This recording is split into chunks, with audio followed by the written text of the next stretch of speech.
Hello once again, I'm Cosmic, and today we're going to be taking a look at Daedalic Entertainment's sequel to their turn-based tactical RPG, Blackguards, aptly named Blackguards 2. I was quite surprised to see a sequel to Blackguards come out so soon, as the original has only been released for around a year, as it was released back in January of 2014. Now, instead of creating a nameless hero of your choice like in the original, Blackguards 2, you take the role of Lady Cassia, the wife of the ruler of Mengbilla. You are basically taken while you sleep and put into the labyrinth under the gladiatorial arena, and you are left to rot there until you die of starvation or the poison of the spiders that dwells there gets you. After 4 years, the poison starts to deform Cassia, and she starts becoming unhinged mentally, until one urge overrides all others, which is the urge to rule. Cassia escapes the labyrinth eventually and starts her quest for domination and revenge, enlisting the aid of the Silent Legion and some of the much-loved characters from the original game, including Takate, Norim, and more. The major addition to the sequel is the change to the world map. In the original, the world map was just a place where you would go from town to town completing quests. However, in the sequel, it's much more of a conquest mode. Since Cassia's objective is to rule the land, you basically must expand your territory by attacking each village, fort and settlement, and then once you've taken it over, you can visit the town screen where you'll gain access to the facilities such as shops and trainers. However, it's not all about attacking. The enemy won't go down without a fight, and they will try to reclaim their land.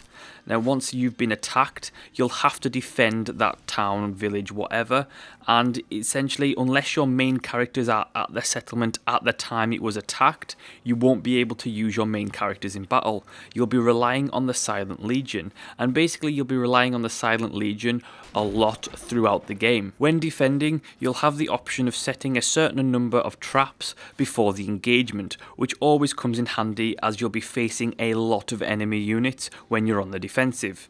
Speaking of enemy units, the enemy variety in the game is fairly good in my opinion, as you have a mix of human enemies and monsters which are coming big and small sizes, and they all require different tactics to take down. The monsters themselves often have a mechanic whereby you can take control of them in battle if they are in the summoning circle once you've reached a certain point in the game.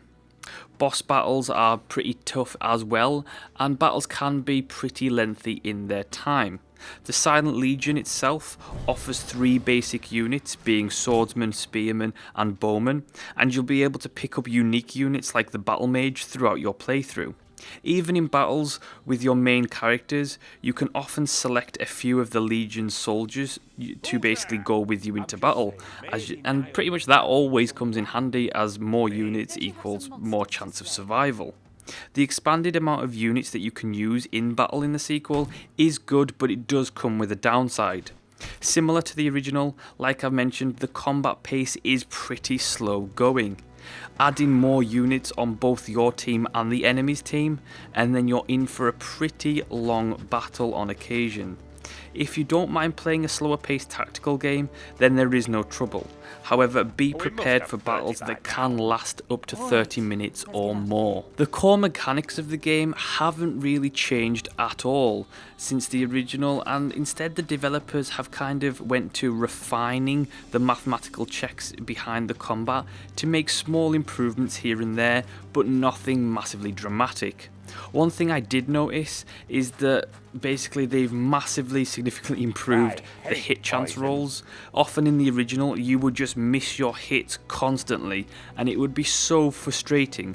In the sequel, however, it seems that very few hits seem to miss, and when they do, it is often down to the various debuffs your character has acquired.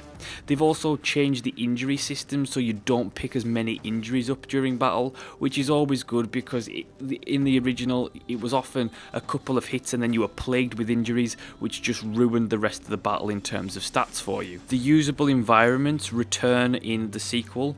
Crates, cranes, drawbridges and more can all be used to your advantage in battle. Often the environmental objects can be used to change the landscape of the battle. For example, destroying the main bridge across a gorge will force your enemies around the side paths. The interactable objects in the battles are something that I've always enjoyed in the original and I've enjoyed in the sequel.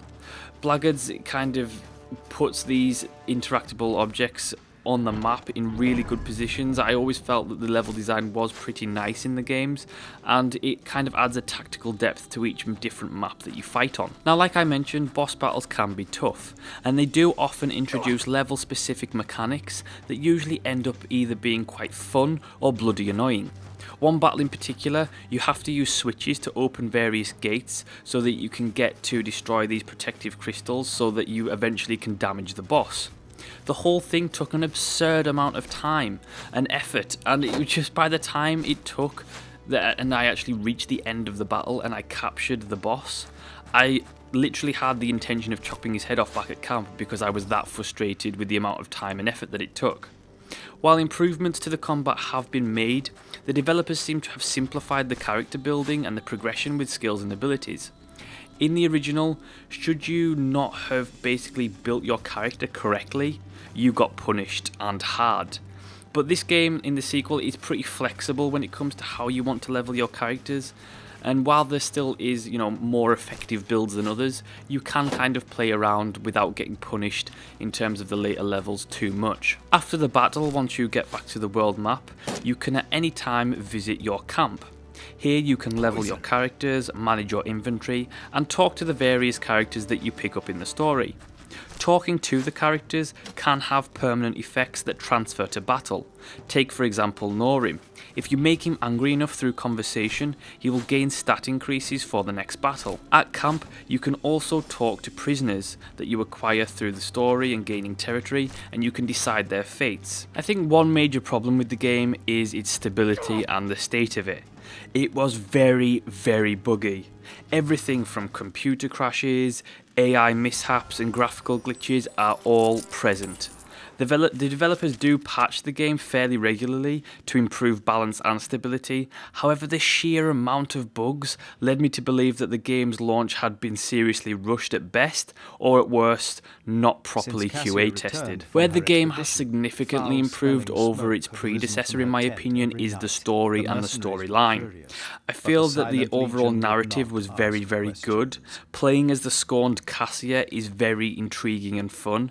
The story allows you to make decisions as a ruler would. Do you be cruel to people or do you be kind to people? Do you be merciful? Do you hang an old friend who betrayed you or enlist them to your cause or let them go? It's entirely up to you. The original Blackguards relied heavily on the cast of characters that was not the main playable character to supply the interest rather than the playable character himself. Whereas this time you have a really interesting female lead with an interesting and often funny cast of characters and ensemble around you. And the story itself is well written for the most part. The voice acting isn't bad either. Cassia herself is a dark character, so you're not playing a hero or a villain, you're kind of playing a mix of both, and you can kind of take it where you want to go with it. It's really good that way. The storyline is pretty dark, and it's riddled with choices. And to be honest, overall, but in terms of the writing, the voice acting, and the overall narrative of the game, it is much better than the first game in my opinion. I think, however, that my biggest disappointment with Blackguards 2 is that it's essentially the same game as the first. It's got reused assets, and all your kind of locations and everything like that are just reused, and to be honest, the overall game because it's so similar to the first and its locations and the reused assets, it basically gives it a feel that it's more like a good fleshed out expansion rather than a full sequel. I think the developers have done really well with the story, but they should have added new land or new areas to explore. While the new conquest kind of system on the map is fun and expanded your forces and empire is really fun, it's still the same locations and it's still the same backgrounds.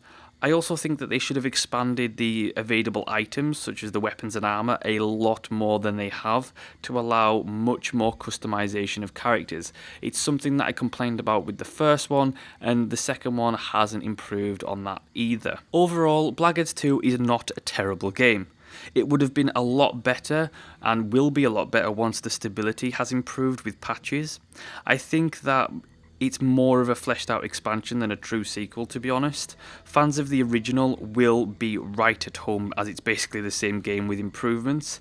If you enjoy tactical turn-based games, I would certainly recommend Blackguards 2, as its combat is pretty solid and the story is much more interesting than the original.